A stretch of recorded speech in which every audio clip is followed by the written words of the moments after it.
إن الله وملائكته يصلون على النبي يا أيها الذين آمنوا صلوا عليه وسلموا تسليما.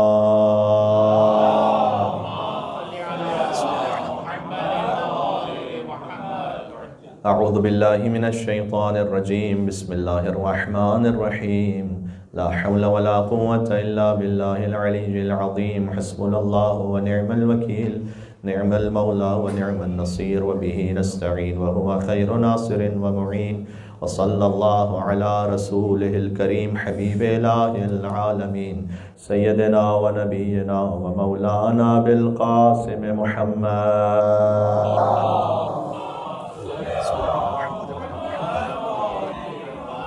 وعلى آله الطيبين الطاهرين المعصومين المظلومين سيما بقية الله في الأرضين الذين أذهب الله عنهم الرجس وطهرهم تطهيرا. اللهم صل على محمد وآل محمد. شب جمعہ کی برکتوں کو حاصل کرنے کے لیے دعا امام زمانہ عجل اللہ تعالی فرجہ الشریف. بسم اللہ الرحمن الرحیم. اللهم كن لوليك الحجة ابن الحسن صلواتك عليه وعلى آبائه في هذه الساعة وفي كل ساعة وليا وحافظا وقائدا وناصرا ودليلا وعينا حتى تسكنه أرضك طوعا وتمتعه فيها طويلا. اللهم صل على عجل فرجهم. شب جمعہ ہے اور ہم قریب ہیں آستانِ جشن ولادت مولا علی ابن موسیٰ الرضا علیہ السلام کے. اللہم صل علی محمد وعلی محمد. کل نماز جمعہ میں اور جشن میں کچھ ضروری فیملی کمٹمنٹس اور ڈیوٹیز کی وجہ سے ہم حاضر نہیں ہو پائیں گے. کل شیخ ابو مہدی نماز جمعہ کو لیڈ کریں گے اور جشن ولادت مولا رضا علیہ السلام کل انشاءاللہ بعد نماز مغربین مولانا سید ابو القاسم رضوی صاحب خطاب فرمائیں گے. تو اس اعتبار سے آج کی شب ایک اپرچونٹی میں اپنے لیے سمجھ رہا ہوں کہ مولا رضا علیہ السلام پر گفتگو کر رہا ہوں. وہ مولا کے جن کا نام رضا اس لیے ہے لأنہ رضا للہ فی سمائی ورضا لرسول اللہ والائمۃ بعد فی ارضی. رضا جن کا نام اس لیے ہے کہ امام جواد نے ارشاد فرمایا میرے بابا کو رضا اس لیے کہا گیا کہ وہ آسمانوں پر اللہ کے رضا تھے اور زمین پر ائمہ علیہ السلام کی رضا تھے. سبحان اللہ. کیا کہنے. اور امام رضا علیہ السلام کے بارے میں علماء کرام نے بہت سے راسل گفتگو کی ہے. بے شمار کتابیں ہیں، بے شمار مجالس ہیں، بے شمار جشن ہیں. مولا کے نام پر جتنا ذکر وہ کم ہے. تقریباً مولا کی دنیا میں آمد سے 150 سال قبل حضور مکرم نے ان کی آمد کی خبر دی اور یوں فرمایا بلکہ کہ ستدفن بضعۃ منی بارض خراسان.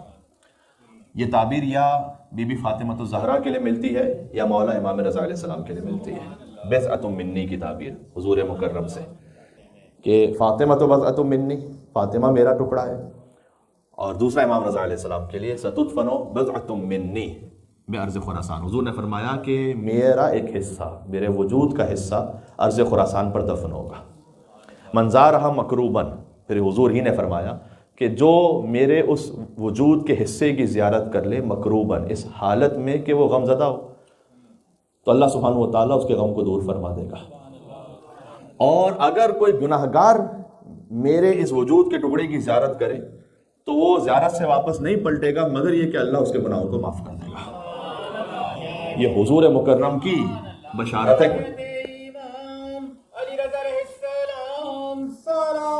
اللہم صل علی محمد وعلی محمد. بقول علامہ طباطبائی کے کہ تمام ائمہ رحیم اور رعوف ہیں، لیکن امام رضا علیہ السلام کی رحمت اور رافت حسی ہے، یعنی آپ اسے خاص محسوس کرتے ہیں جب حرم مطہر امام رضا علیہ السلام میں ہوتے ہیں، وہ ایک الگ ہی شان و شوکت ہے۔ اسی طرح سے امام جعفر صادق علیہ السلام نے کہ جن کی شہادت شوال میں مجلس ہوئی تھی، اللہم صلی علی محمد وآل محمد، امام جعفر صادق علیہ السلام کی شہادت ہے شوال المکرم 148 ہجری، امام رضا علیہ السلام کی ولادت ہے ذی القعدۃ الحرام 148 ہجری، یعنی امام جعفر صادق علیہ السلام کی شہادت کے چند دنوں بعد امام رضا علیہ السلام کی ولادت ہے، یعنی دادا کی شہادت کے چند دنوں بعد پوتے کی ولادت ہے۔ امام صادق علیہ السلام یہ کہتے ہوئے گئے کہ یا لیتنی ادرکت، کاش میں درک کر لیتا اپنے اس پوتے علی ابن موسیٰ رضا کو، یعنی امام رضا علیہ السلام وہ ہیں کہ جن کی زیارت کی تمنا امام جعفر صادق علیہ السلام کے دل میں ہے۔ تو یہاں ایک خاص مقام امام رضا علیہ السلام کا آپ کو روایات میں نظر آئے گا۔ بی بی نجمہ خاتون کے جو امام رضا علیہ السلام کی والدہ ہیں، ان کا نام تھا نجمہ، جو امام موسیٰ کاظم علیہ السلام کی والدہ ہیں بی بی حمیدہ خاتون، انہوں نے انہیں خرید کر ہدیہ کیا تھا امام موسیٰ کاظم علیہ السلام کو، اور پھر افریقہ سے ان کا تعلق ہے، اور امام موسیٰ کاظم علیہ السلام کی اولادیں بہت زیادہ ہیں۔ تو ایک کہ امام جعفر صادق علیہ السلام کا یہ کہنا کہ کاش میں درک کر لیتا اپنے اس پوتے کو، تو امام موسیٰ کاظم علیہ السلام کی 20 اولادیں ہیں، 20 بیٹے اور 20 بیٹیاں، تو ان میں خاص اپنے اس پوتے کو یاد کرنا۔ پھر امام موسیٰ کاظم علیہ السلام کے کئی ازدواج ہیں، لیکن امام رضا علیہ السلام اور بی بی فاطمہ معصومہ کم ایک ہی ماں سے ہیں، بی بی نجمہ خاتون، ان کا نام تھا نجمہ۔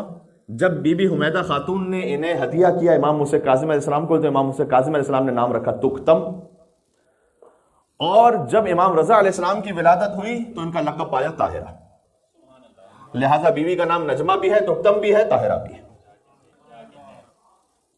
جب امام موسیٰ کاظم علیہ السلام کا ازدواج ہوا تو بی بی نجمہ خاتون سے یہ کہا کرتے تھے کہ آپ نے حمل کیا ہے، یعنی آپ نے اس وجود کا بوجھ اٹھایا ہے کہ جو عالم آل محمد ہے، آل محمد میں جو عالم ہے اسے حمل آپ نے کیا ہے۔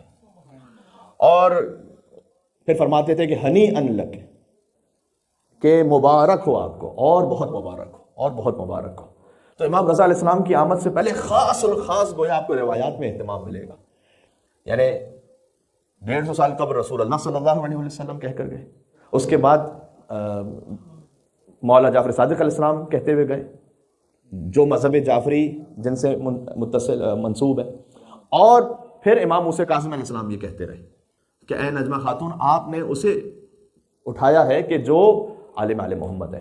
تو امام رضا علیہ السلام کی آمد کے لیے خاص اہتمام ہے، اور انشاءاللہ جب امام رضا علیہ السلام کی محبت کے ساتھ جائیں میدان محشر میں، تو حضور پھر 150 سال پہلے یہ کہہ کر گئے کہ جو میرے اس فرزند کی محبت کے ساتھ اللہ کی خدمت میں پہنچے گا میدان محشر میں، وہ مستبشرا ہنستا ہوا جائے گا میدان قیامت میں۔ جب قیامت کی ہولناکیاں اتنی ہیں، جب قیامت میں سورج سوا نیزے پر ہے، ہر ایک کو اپنے حساب اور کتاب کی فکر ہے، جس کے دل میں امام رضا علیہ السلام کی محبت ہے وہ قیامت میں ہنستا ہوا جائے گا اللہ سبحانہ و تعالیٰ کی خدمت میں، بنص حدیث امام اللہم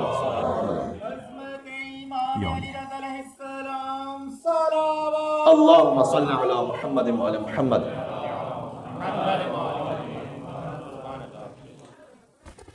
آج ایک خط امام رضا علیہ السلام کا شیئر کرنا چاہتا ہوں آپ سے، کیونکہ جشن تو کل ہوگا بہرحال، تو وہ جشن کل انشاءاللہ آپ سماعت فرمائیں گے، لیکن میں آج چاہتا ہوں کہ چونکہ امام رضا علیہ السلام ہی پر گفتگو ہو رہی ہے، تو امام رضا علیہ السلام نے خط لکھا ہے کسے شاہ عبدالعظیم حسنی کو، اور یہ خط شیخ مفید نے کتاب الاختصاص میں اس کو بیان کیا ہے، اور بھی منابع میں موجود ہے۔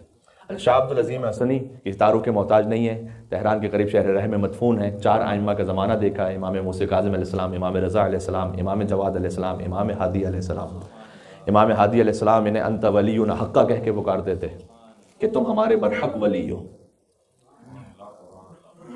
4 نسلوں سے پھر امام حسن علیہ السلام کی اولاد میں امام زادے ہیں، کم از کم 100 روایتوں کے راوی ہیں۔ اپنے عقائد انہوں نے امام جواد علیہ السلام اور امام ہادی علیہ السلام کی خدمت میں پیش کیے تھے کہ میں صحیح عقیدے پر ہوں یا نہیں ہوں، اور اس وقت امام نے فرمایا تھا کہ انت ولینا حقہ، تم ہمارے برحق محبوں میں سے۔ بلکہ معمولاً امام ہادی علیہ السلام انہیں ان کے نام سے نہیں پکارتے تھے بلکہ ان کی کنیت ابو القاسم سے پکارتے تھے، جو کہ احترام کی دلیل ہے، یا ابو القاسم کہہ کے پکارتے تھے۔ تو شاہ عبد العظیم حسنی انہیں خط لکھا امام رضا علیہ السلام نے۔ اب سب سے پہلے تو یہ کہ امام کا خط کسی تک پہنچے، تو آپ مصائب میں سنتے ہیں محرم الحرام میں کہ ابا عبداللہ الحسین علیہ السلام نے خط لکھا تھا حبیب ابن مظاہر کو رجل الفقیہ کہہ کر، تو یہ بھی فقیہ ہیں، ان کو خط لکھا ہے امام رضا علیہ السلام نے۔ اور اس خط میں ایک مرتبہ ہوتا ہے کہ خط میں کوئی خصوصی بات کی جائے، اور ایک مرتبہ یہ ہے کہ نہیں ایک عام نصیحت کی جائے۔ تو باقاعدہ امام رضا علیہ السلام نے کہا کہ میرے چاہنے والوں کو یہ جو میں لکھ رہا ہوں یہ پہنچاؤ۔ اس کا مطلب یہ ہے کہ اس خط کا تعلق فقط اب شاہ عبد العظیم حسنی سے نہیں ہے بلکہ ہم سب سے ہے۔ وہ خط میں آپ کی خدمت میں پڑھتا ہوں، اس کے بارے میں کچھ گزارشات عرض کریں گے کہ صفحہ نمبر 247 پر ہے ویسے یہ کتاب الاختصاص شیخ مفید۔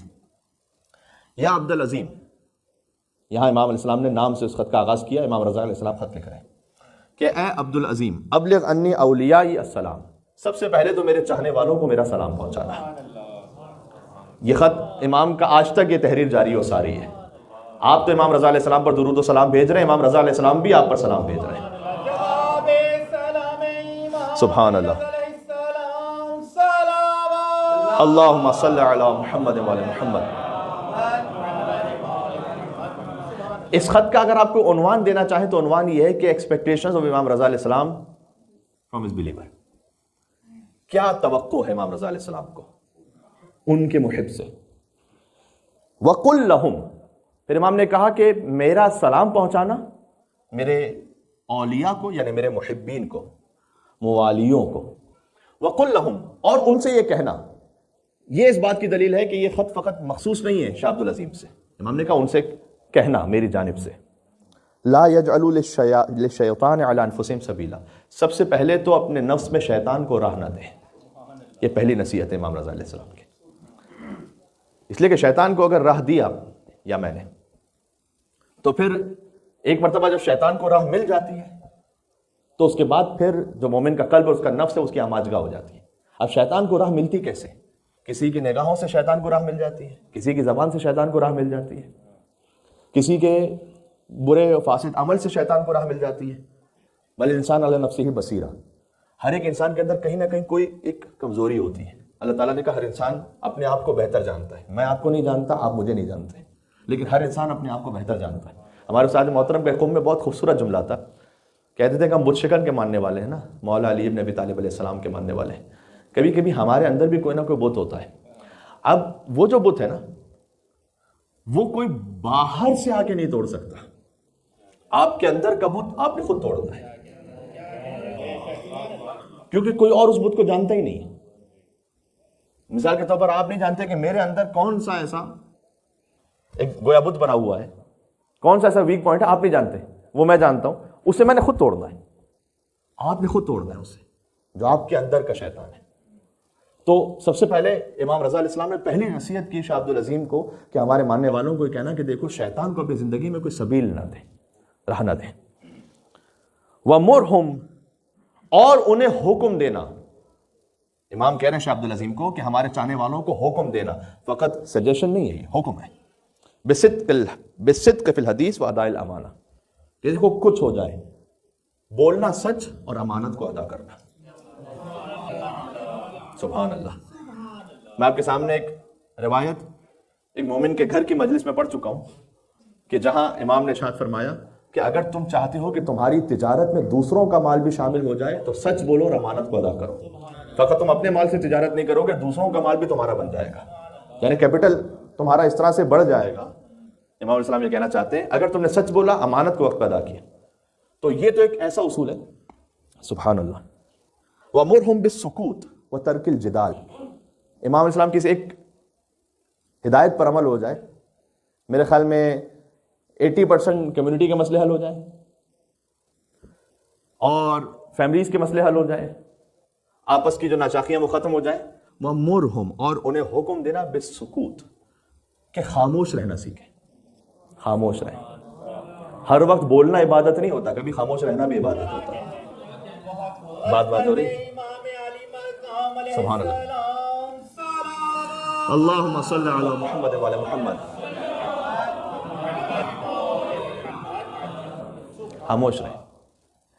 وہ چھوٹا سا شگوفہ ہے یا کیا پتہ نہیں، کافی معروف ہوا کہ جب ایک خاتون پہنچی کسی حکیم صاحب کے پاس کہ میں بہت زیادہ میرے اور شوہر کے درمیان اختلافات ہوتے ہیں تو کوئی وظیفہ بتلائیے، تو انہوں نے ایک قیمتی پتھر کہا میں نے اس پہ دم کیا ہوا ہے، جب بھی کہیں کوئی تکرار ہونا شروع ہو تو اسے اپنے منہ میں رکھ لینا، حل ہو جائے گا معاملہ۔ اور اس کے بعد انہوں نے یہ پریکٹس شروع کر دی، تو ایک ہی ہفتے میں بہت ہی بہتر ہو گئے حالات۔ تو وہ تشریف لائیں اور انہوں نے کہا کہ آپ نے کیا دم کر کے پڑھا تھا کہ ہم بھی کسی پتھر پہ دم کر کے پڑھیں۔ تو انہوں نے کہا کہ ہم نے دم کر کے کچھ پڑھا نہیں تھا، بلکہ اس پتھر کو دیا تھا تاکہ آپ کچھ نہ پڑھ لیں سامنے سے، یعنی آپ کچھ نہ بول دیں۔ اب یہ ہے خیر خاتون کے حوالے سے میں نے کہا کہ لطیفہ مشہور ہے، لیکن یہ ہر طرف سے کئی دفعہ خاموش رہنا، ایک دفعہ کا خاموش رہ جانا آپ کو کئی مہینوں کے جدال سے بچا لیتا ہے۔ یہ ہے شیطان کو سبیل نہ دینا، شیطان کو راستہ نہ دینا۔ بات واضح ہو رہی ہے؟ اور یہ بسا اوقات اولاد اور والدین ان کے درمیان کا بھی معاملہ ہے، یعنی یہ اولاد کی ذمہ داری کے حوالے سے میں کہہ رہا ہوں۔ کبھی ہو سکتا ہے کہ آپ کے والدین آپ سے کچھ ایسا کہہ دیں، آپ سمجھ رہے ہیں کہ وہ شاید ناسمجھی کی وجہ سے کہہ رہے ہیں۔ میں نے دنیا دیکھی ہوئی ہے، میں اس وقت میں مثلا ماڈرن ہوں، مجھے پتا ہے دنیا کے حالات کیا ہیں یا زندگی کیسے گزارنی چاہیے۔ اور اگر وہ کوئی آپ سے سخت بات کہہ بھی دیتے ہیں، وَاخْفِضْ لَهُمَا جَنَاحَ الذُّلِّ، تو ذلت کے ساتھ اپنے کندھوں کو جھکا دو اور خاموش ہو جاؤ۔ یہ قرآن کا حکم ہے۔ اللہ جانے کہ ایک مرتبہ کا صبر آپ کو اللہ تعالیٰ دنیا میں کہاں کہاں اس کا اجر کامیابی کی صورت میں عطا کرتا ہے۔ وَتَرْكِ الْجِدَالِ، فرمایا جدال، جنگ و جدال سے بچ جانا۔ اگر کہیں پر، یہ امام علیہ السلام کی خط کا جملہ بھی میں نے پڑھا، یعنی اگر کہیں پر تمہارے خاموش رہنے سے کوئی تنازع ختم ہو جاتا ہے تو خاموش رہ جاؤ۔ اچھا جب امام علیہ السلام کو حکم دیتے ہیں نا، تو آپ نے اگر امام کی خاطر کہیں پر صبر کیا ہے تو یاد رکھیے گا کہ وہ آپ کو چھوڑیں گے نہیں تنہا۔ عظمت امام رضا علیہ السلام پر یہاں سے وہاں تک مل کے صلوات بیتے محمد علیہ محمد صلی اللہ علیہ محمد علیہ محمد۔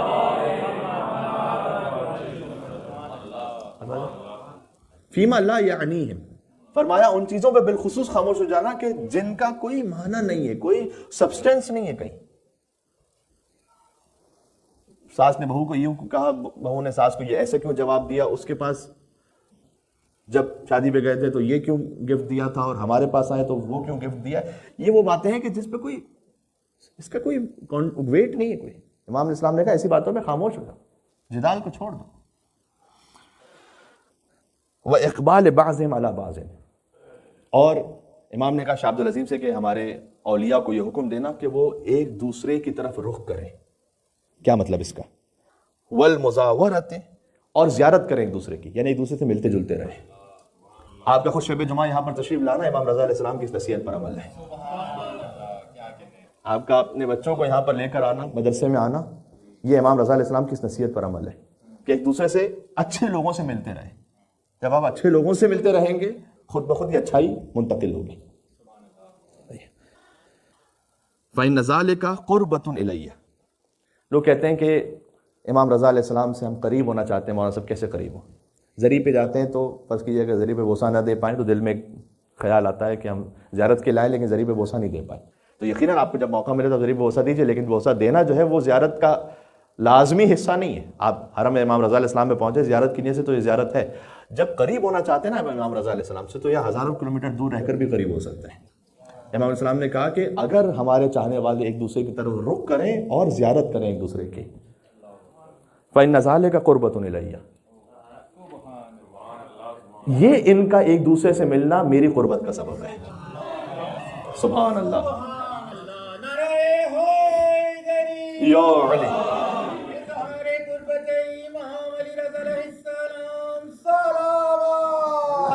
اللہم صلی علی محمد وعلی محمد۔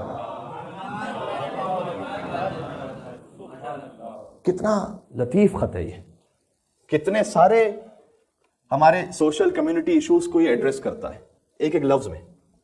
اب آپ امام اسلام کی عظمت کا اندازہ لگائیے گا، ان کے بابا امام موسیٰ کاظم علیہ السلام نے کہا کہ اگر تم ہم اہل بیت کی قبور پر زیارت کے لیے نہ آ سکو تو جاؤ ہمارے صالح ماننے والوں کی قبروں پر، ان کی زیارت کرو تو تمہیں ویسا ثواب ملے گا جیسے تم قبر ائمہ علیہ السلام کی زیارت کر رہے ہو۔ اور امام رضا علیہ السلام نے فرمایا کہ اگر تم ایک دوسرے سے آپس میں ملاقات کرو تو یہ بھی ہماری قربت کا سبب ہے، گویا یہ کہ آپ کسی مومن سے ملاقات کر رہے ہیں لیکن در حقیقت اہل بیت کی قربت کو حاصل کر رہے ہیں. چاہتے ہیں کہ نیت قربتاً اللہ، نیت خالص ہو. میں اس کو اختتام تک، بہت زیادہ طولانی خط بھی نہیں ہے، فرمایا کہ وَلَا يَشْغَلُوا أَنفُسَهُمْ بِالتَّمْزِيقِ بَعْضِهِمْ بَعْضًا، اور مشغول نہ کر دیں اپنے آپ کو. امام کا لفظ ہے، یعنی ایسا نہ تمہاری مصروفیت ہی یہ بن جائے کیا بِالتَّمْزِيقِ بَعْضِهِمْ بَعْضًا، کہ تم، تمزیق کہتے ہیں عربی زبان کا ایک لفظ ہے، آپ پیپر جو ہے نا اس کو پھاڑ دیتے ہیں، پارا کرتے ہیں، اس کو کہتے ہیں، اس عمل کو کہتے ہیں تمزیق. یعنی تم میں سے بعض سے اس طرح سے قطع تعلق کر لیں، اسی میں مشغول رہیں کہ کیسے کسی کو نیچا دکھانا ہے. اس ایک لفظ میں سارے معنی موجود ہیں. خبردار ایسے نہ کرنا. اس کے بعد جو امام نے جملہ ارشاد فرمایا ہے، میں تو یقین فرمائیے گا جب پہلی مرتبہ میں نے اسے پڑھا تھا تو میرا وجود کام گیا تھا. بعض احادیث میں آتا ہے کہ دیکھو فلاں کام نہ کرنا ورنہ اس پر سخت وعید ہے، کوئی عذاب بیان کیا جاتا ہے.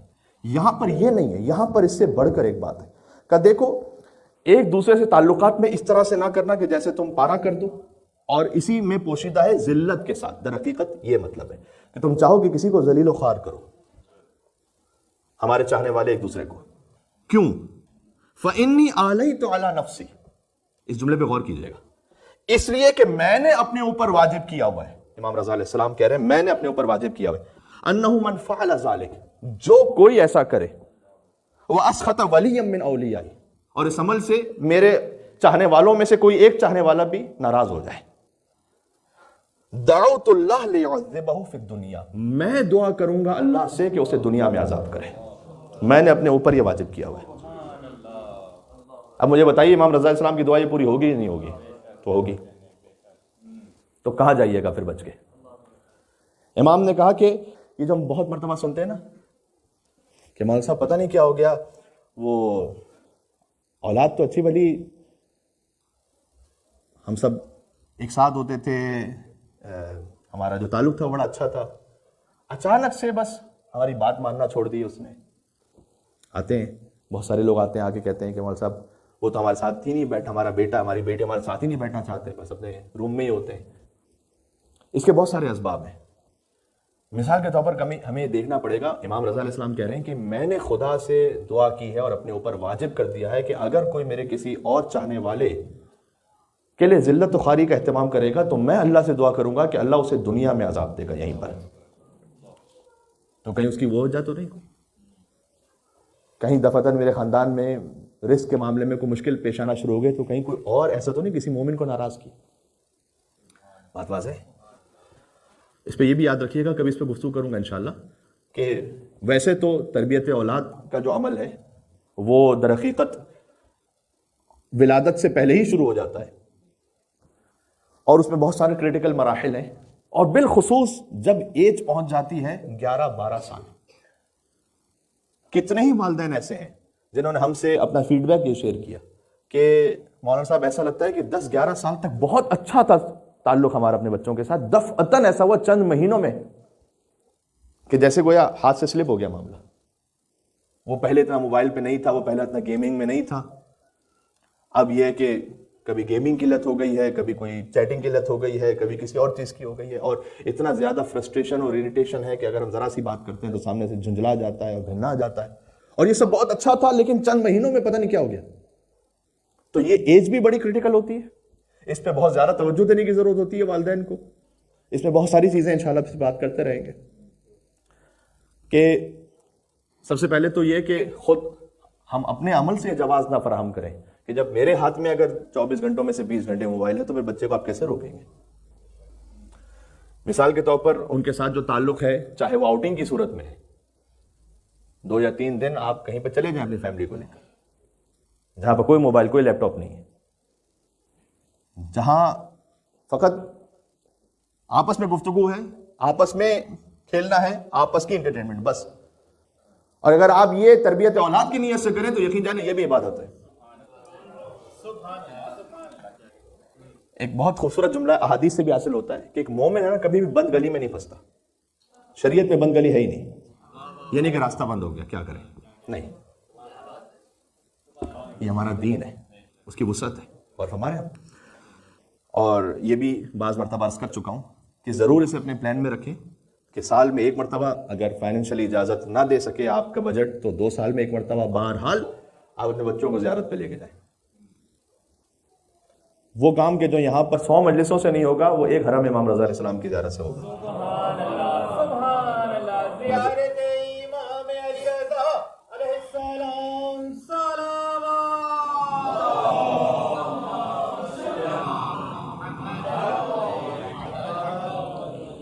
بات تقریباً ختم ہو رہی ہے. اشد العذاب، امام نے کہا میں نے اپنے اوپر یہ واجب کیا کہ میں خدا سے دعا کروں گا کہ ہمارا اگر کوئی چاہنے والا کسی اور سے اس طرح سے ناراض ہوا ہے کہ اس نے قطع تعلق کیا ہے اور اسے ذلیل و رسوا کرنے کی کوشش کی ہے تو اسے دنیا میں اللہ عذاب دے. اشد العذاب، یہ آگے جملہ ہے، شدید ترین عذاب. وَكَانَ فِي الْآخِرَةِ مِنَ الْخَاسِرِينَ، اور آخرت میں خسارہ اٹھانے والوں میں سے ہو جائے. یا اللہ. اور اس کے بعد امام علیہ السلام نے فرمایا کہ اللہ سبحانہ و تعالیٰ ایسے شخص کو معاف نہیں کرے گا حتی یرجع عنہ، یہاں تک کہ پھر وہ رجوع کر لے، اگر توبہ کر لے تو اللہ معاف کرے گا. فَإِن رَجَعَ عَنْهُ، اگر وہ توبہ کر لے تو اللہ سبحانہ و تعالیٰ بخش دے گا. وَإِلَّا، اگر توبہ نہ کرے تو کیا ہوگا؟ یہ امام کے خط کا آخری جملہ ہے. وَإِلَّا نُوزِعَ رُوحُ الْإِيمَانِ عَنْ قَلْبِهِ، اللہ روح ایمان اس کے قلب سے نکال لے گا. سمجھ رہا ہے کہ مومن ابھی مومن ہے نہیں. وَخَرَجَ عَنْ وِلَایَتِهِ، ہماری ولایت سے خارج ہو گیا. وَلَمْ يَكُنْ لَهُ نَصِيبٌ فِي وِلَایَتِنَا، ہماری ولایت کا کوئی ذرہ برابر بھی نصیب ہے ہی نہیں اس کی زندگی میں. وَأَعُوذُ بِاللَّهِ مِنْ ذَلِكَ، اور میں پناہ چاہتا ہوں اللہ سبحانہ و تعالیٰ کی بارگاہ میں ایسے انسان سے اور ایسے شخص سے اور ایسے عمل سے. جانیں گے یہ سیلف ایکسپلینیٹری، ایسے کچھ بیان کرنے کی اس میں وضاحت کی ضرورت نہیں. آپ امام رضا علیہ السلام سے محبت کرنے والے، امام رضا علیہ السلام کا خط خود آپ کے دل میں پہنچ رہا ہے. میں تو فقط ایک ریسائٹر کی حد میں فقط ریسائٹیشن کر رہا ہوں، فقط بس. بات واضح ہو رہی ہے؟ آپ کے سامنے 3 آیتیں سناتا ہوں، بات ختم کرتا ہوں. سورہ احزاب آیت نمبر 56، 57، 58، میرے ساتھ چلیے گا. اس میں سے پہلی آیت وہ ہے جو سب کو یاد ہے. بسم اللہ الرحمن الرحیم. ان اللہ وملائکتہ یصلون علی النبی یا ایھا الذین آمنوا صلوا علیہ وسلموا تسلیما. اللہم صل علی محمد وعلی محمد. یہ آیت بھی اس وجہ سے پڑھی کہ امام رضا علیہ السلام کا حکم ہے کہ نماز کے بعد، معمولاً ایران میں مساجد میں بہت کامن ہے، عراق میں بھی ہے، اور بھی جگہوں پر ہم بھی یہاں پہ کوشش کرتے ہیں کہ جیسے ہی نماز ختم ہو تو ہم پڑھتے ہیں ان اللہ وملائکتہ یصلون علی النبی. یہ حکم امام رضا علیہ السلام سے. یہ آپ عمل تو کر رہے ہیں لیکن کس امام کا حکم ہے آج میں آپ کی خدمت میں عرض کر دوں کہ جب آپ نماز ختم کریں اور فوراً اس آیت کو پڑھیں تو امام رضا علیہ السلام فرماتے ہیں کہ اس آیت کو پڑھ کر بعد از نماز درود بھیجنے والے کہ اللہ سبحانہ و تعالیٰ حاجتوں کو پورا کرتا ہے، جس حاجت کو رکھ کر وہ آیت پڑھے گا. ایک مل کے صلوات بھیجیں اور محمد و آل محمد پر اللہم صل علی محمد. بات ہو رہی. اگلی آیت میں فرمایا ان الذین یؤذون اللہ ورسولہ لعنہم اللہ فی الدنیا والآخرہ. اچھا، یہاں پر درود، آئے درود میں اللہ سبحانہ وتعالیٰ نے کہا کہ یا ایھا الذین آمنوا صلوا علیہ وسلموا تسلیما. اس میں 2 مطلب ہیں، صلو علیہ درود بھیجو صلوات، وسلموا تسلیما. یہاں ایک مطلب ہے سلام کا، ایک مطلب ہے سر تسلیم خم کا. تسلیم خم ہو جاؤ مصطفیٰ صلی اللہ علیہ وسلم کے سامنے. اللہم صلی علی محمد وعلی محمد. اسی لیے قرآن کی بلاغت دیکھیے گا آپ. ایک مرتبہ پھر میرے سامنے ساتھ پڑھیے گا، آپ کو یاد ہے ان اللہ وملائکتہ یصلون ویسلمون علی النبی. یصلون علی النبی، اللہ نے جب اپنی بات کی ہے تو خدا درود بھیجتا ہے. یصلون، ابھی یسلمون کا لفظ نہیں ہے، خدا تسلیم خم نہیں ہوگا نبی کے سامنے. بات واضح ہو رہی ہے؟ وہاں یصلون کا لفظ ہے، صلوات بھیجتا ہے اللہ سبحانہ و تعالیٰ. اب ہمیں جب حکم دیا گیا یا ایھا الذین آمنوا صلوا علیہ وسلموا تسلیما، ایک حکم ہمارے لیے بڑھا دیا گیا. بات واضح ہے؟ تو یہاں فرق ہو گیا. اللہ سبحانہ و تعالیٰ درود بھیجتا ہے اپنے حبیب پر، اور اے ایمان والو تم درود بھی بھیجو اور سرنڈر بھی ہو جاؤ. اللہم صلی علی محمد وعلی محمد.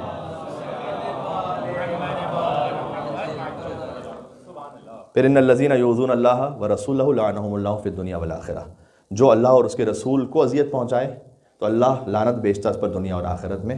وَأَعَدَّ لَهُمْ عَذَابًا مُهِينًا، اس کے لیے ذلت آمیز عذاب ہے. ذرا غور کیجیے گا یہاں پر، یہاں بات ہے اللہ اور اس کے رسول کو اذیت پہنچانے کی، اور حدیث میں شامل ہے کہ جنہوں نے اہل بیت کو اذیت پہنچائی، من آذاہا فقط آذانی، انہوں نے رسول اللہ کو اذیت پہنچائی۔ اب یہ آیت معمولاً ہم نہیں سمجھتے ہیں، اور ہے بھی ایسے دشمنان اہل بیت کے لیے، لیکن کہیں ایسا نہ ہو کہ ہم اپنے کسی عمل سے اس آیت میں کہیں نہ کہیں خدا نخواستہ شامل نہ ہو جائیں۔ تو مولانا صاحب یہ کیسے ممکن ہے کہ ہم اللہ اس کے رسول کو اذیت پہنچائیں؟ ابھی جو میں بات آپ سے کر رہا تھا نا، ایک مومن کے لیے کسی بھی طرح سے دل میں، دلوں کا اللہ جانتا ہے، کبھی کبھار کوئی اصلاح کی نیت سے بظاہر کہہ رہا ہو، دل میں ہے کہ اسے مجھے ذلیل کرنا ہے۔ آپ اپنے سامنے والوں سے چھپ سکتے ہیں، امام رضا علیہ السلام سے نہیں چھپ سکتے ہیں۔ دل کا حال اللہ جانتا ہے کہ آپ نے اگر کسی کی اصلاح کے لیے بھی کوئی بات کہی ہے تو وہ اصلاح کے لیے بات برائے اصلاح کہی ہے یا ذلت و خواری کے لیے کہی ہے، کیوں کہی ہے؟ اب مولانا صاحب ہم تو اللہ اور اس کے رسول کو اذیت پہنچانے کے لیے تو ہم تصور بھی نہیں کر سکتے۔ تو امام جعفر صادق علیہ السلام کے بعد ایک شخص آیا، اس نے کہا کہ مولا آپ نے، اللہم صلی علی محمد وعلی محمد، امام رضا علیہ السلام نے کہا کہ تم نے ہمیں بڑی تکلیف پہنچائی کہ مولا میں خدا کی پناہ چاہتا ہوں اس بات سے کہ آپ کو تکلیف پہنچاؤں۔ امام نے کہا کہ جوفہ، جہاں سے احرام باندھتے ہیں آج، وہاں پر تم تھے اور ہمارا چاہنے والا ایک تھا، اور اس نے تمہارے پاس سواری تھی، اس نے چاہا کہ تم سے ریکویسٹ کی کہ کیا میں تمہاری سواری پر ساتھ آ سکتا ہوں؟ تمہارے لیے امکان بھی تھا کہ اسے ساتھ بٹھاؤ، اور تم نے اسے دھتکار کے منع کر دیا۔ تو جو سے جو تکلیف پہنچی ہے، درخت تم نے ہمیں تکلیف دی۔ واضح ہے، حق اہل بیت کو ادا نہ کرنا بھی اہل بیت کے لیے اذیت دینا ہے۔ آپ پر خمس واجب ہے، آپ جان بوجھ کے ادا نہ کریں، حق اہل بیت کو غصب کرنا ہے، بات واضح ہے، یہ اہل بیت علیہ السلام کو اذیت دینا ہے۔ یہ اس لیے نہیں ہے، بعض لوگ یہ سمجھتے ہیں، شاید زبان سے نہ بھی کہہ پائیں، امام رضا علیہ السلام کے زمانے میں بھی تھا، چونکہ بعد امام رضا علیہ السلام پر ہو رہی ہے۔ تو ایک شخص آیا، امام رضا علیہ السلام کی خدمت میں کچھ ہدیہ دیا، کچھ تحفے دیے، شاید نہیں معلوم، اس میں بظاہر لکھا ہوا نہیں ہے کہ امام کے لیے جو خمس تھا وہ امام کا حق تھا یا کوئی اور شے تھی جو دے رہا تھا امام کو۔ اس نے فی نفس ہی کا لفظ ہے، اپنے دل میں سوچا کہ اگر ہم یہ نہ دیں تو کیسے معاملہ چلے گا۔ امام رضا علیہ السلام نے کہا نہیں کچھ اس سے، کیونکہ اس نے بھی نہیں کہا تھا۔ امام نے اپنے خادم، نماز کا وقت ہوا تو اپنے خادم کو بلایا اور امام علیہ السلام وضو فرمانے لگے، تو امام کے دست مبارک سے جو پانی اس تشت میں گرتا تھا وہ ہیرے اور یاقوت میں تبدیل ہوتا جاتا تھا، خالص سونا بن رہا تھا۔ دیکھتے ہوئے اب نہیں معلوم کہ فقط اس کے لیے یہ مکاشفہ امام نے کیا تھا، سب کے لیے نہ کیا ہو شاید۔ پھر امام نے اس کی جانب دیکھ کر کہا کہ ہمیں ضرورت نہیں ہے تمہارے مال کی، اس کو مخاطب کیا۔ خود قرآن میں بھی یہ ہے کہ اے رسول جب آپ ان سے زکوٰۃ کو لے لیں، صلی علیہم، ان کے لیے دعا کریں، فإن صلاتک سکن لہم، آپ کا ان کے لیے دعا کرنا ان کے دل کی تسکین کا سبب ہے۔ آپ کا امام کی خدمت میں پیش کرنا اور امام سے دعا لینا یہ ہماری تسکین کے لیے ہے، امام کے لیے نہیں ہے۔ عبد الملک بن مروان، امام علیہ السلام یعنی امام سجاد علیہ السلام طواف کر رہے تھے، تو عبد الملک بن مروان نے ایک مرتبہ امام کے پاس آ کر کہا کہ وہ یزید نے آپ کے بابا کو قتل کیا، تو آپ نے ہم سے بھی تعلق نہیں رکھا ہوا، تو ہم تو وہ نہیں ہیں۔ امام نے کہا کہ یزید اپنے انجام تک پہنچ گیا، اور جو کوئی حجت خدا کے ساتھ یہ کرے وہ اپنے انجام تک پہنچے گا، اسے وعید سنائی۔ تو اس نے کہا کہ ہمارے پاس آخرت تو کچھ نہیں ہے لیکن دنیا ہے، کیوں نہیں آتے آپ ہمارے پاس؟ تو امام السلام کی خدمت میں اب آتی، تو امام نے ابا کو نیچے ڈال دیا اور اس کے بعد اٹھایا، تو غش کھا گیا عبد الملک۔ تو بعد میں اس کے ساتھیوں نے سے پوچھا کہ کیا ہوا، تو کہا جیسے ہی انہوں نے ابا کو اٹھایا تو میں نے دیکھا کہ دنیا جہاں کی دولت اور سونا اور چاندی اور انبار جو ہے زمین کے اندر امام علیہ السلام کے پاس ہے۔ تو یہ بعض لوگ یہ سمجھ رہے ہوتے ہیں کہ آپ کہیں پر بھی کوئی خدمت کر رہے ہیں تو یہ سعادت ہے ہمارے لیے، یاد ذہن میں رکھیے گا انشاءاللہ، صحیح ہے۔ اب میں تاریخ سے اگر اور مثالیں دینا شروع کروں تو حتیٰ عبد الرحمن ابن عوف، اس نے آ کر، جب تاریخ میں چکے ہیں تو لہٰذا بارز معذرت مجھے جملہ کہنا پڑے گا کہ حضرت سیدہ کونین کے لیے خاصگاری کی کوشش کی، اور اس نے کیونکہ اس کے بعد اتنی دولت تھی کہ جب بعد میں وہ مر بھی گیا تو جو ہے وہ کلہاڑے سے سونا کاٹ کاٹ کر ورثہ میں تقسیم ہوا تھا، تو اس نے کہا کہ میں اتنے 1000 درہم دوں گا یا رسول اللہ آپ کی بیٹی کے مہر میں، اور حضور نے کوئی ایسا ہی معجزہ اسے پھر دکھلایا کہ اب یہ کم معرفتی کی دلیل ہے. تو بہرحال کہنے کا مقصد یہ ہے کہ اہل بیت اطہار علیہ السلام کے حق پر جو کچھ واجب ہے آپ پر اس کو ادا کیجیے، ورنہ یہ بہرحال ان کے لیے شاید ہو سکتا ہے کہ اذیت کا سبب ہو، اللہ جانتا ہے یہ. اور اس کے بعد آخری آیت جو میں تسلسل میں پڑھنا چاہ رہا تھا کہ اللہ اور اس کے رسول کو اذیت نہ پہنچاؤ، والذین واو کے ساتھ ہے اور ترتیب ہے وہی، یؤذون المؤمنین والمؤمنات، جو مومنین اور مومنات کو اذیت پہنچائے. آگے آیت کا اختتام ہوا اثما مبینہ، یہ کھلا ہوا گناہ ہے. میں نے عرض کیا کہ ہمارے بے شمار خانوادگی مسائل اور ہمارے آپس کے سوشل مسائل وہ امام رضا علیہ السلام کے اس ایک خط پر عمل کرنے سے انشاءاللہ ٹھیک ہو سکتے ہیں. اللہ سبحانہ و تعالیٰ مجھے اور آپ کو توفیق نصیب فرمائے، امام رضا علیہ السلام کی شفاعت سے بہرامند فرمائے. امام رضا علیہ السلام نے خود فرمایا ہے کہ جو میری زیارت پر آئے گا میں اسے 3 مرتبہ اس کی شفاعت کے لیے کم سے کم آؤں گا. ایک تو یہ کہ جب قبر میں سوال و جواب ہو رہا ہوگا اس وقت آؤں گا، اور صراط پر آؤں گا، میزان پر آؤں گا. امام رضا علیہ السلام کا وعدہ ہے یہ. خاص بعض جو لوگ سوال کرتے ہیں کہ کیوں ہم امام حسین علیہ السلام کی زیارت کے بعد بقیہ ائمہ کی زیارت کو اسکپ کرتے ہوئے امام رضا علیہ السلام کی زیارت کرتے ہیں، تو آپ کیجیے، تمام ائمہ علیہ السلام کو درود و سلام بھیجیے، اور بعض جگہوں پہ بھیجا بھی جاتا ہے، لیکن امام رضا علیہ السلام کی زیارت خاص اس لیے کی جاتی ہے کہ امام کی زیارت کے لیے جو خوشخبریاں دی گئی ہیں وہ میں نہیں کہہ سکتا بقیہ ائمہ کے لیے کیا میری جرات کہ میں کو کہہ سکوں، لیکن آپ کو روایات میں خاص امام رضا علیہ السلام کے لیے نظر آتا ہے. ایک روایت یہاں تک بھی ہے کہ امام رضا علیہ السلام کی زیارت 1 ملین حج کے برابر ہے. یہ خود دیکھ کے بات کر رہا ہوں. ہوش میں ہے آپ اپنے؟ 1 منٹ. ماشاء اللہ، اللہم صلی علی محمد وعلی محمد.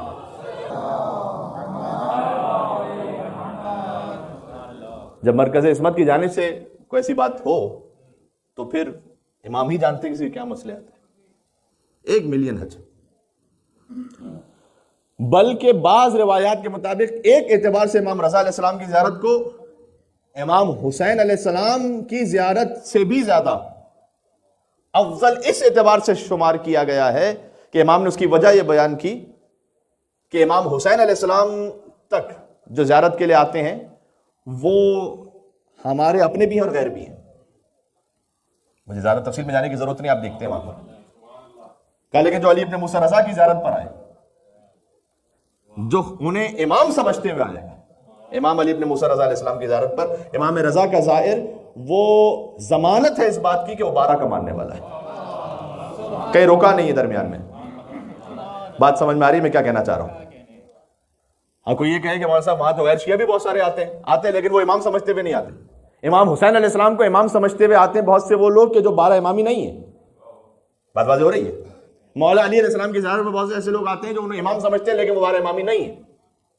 اس پر مجھے یاد پڑتا ہے کہ شاید آج جب میں آیا تھا آپ کی خدمت میں اور پہلے سال میں نے امام رضا علیہ السلام پہ کوئی گفتگو کی تھی، اس وقت تفصیل سے اس بات کو پیش کیا تھا کہ کچھ فرقے بنے اہل سنت میں، کچھ فرقے بنے اہل تشیع میں.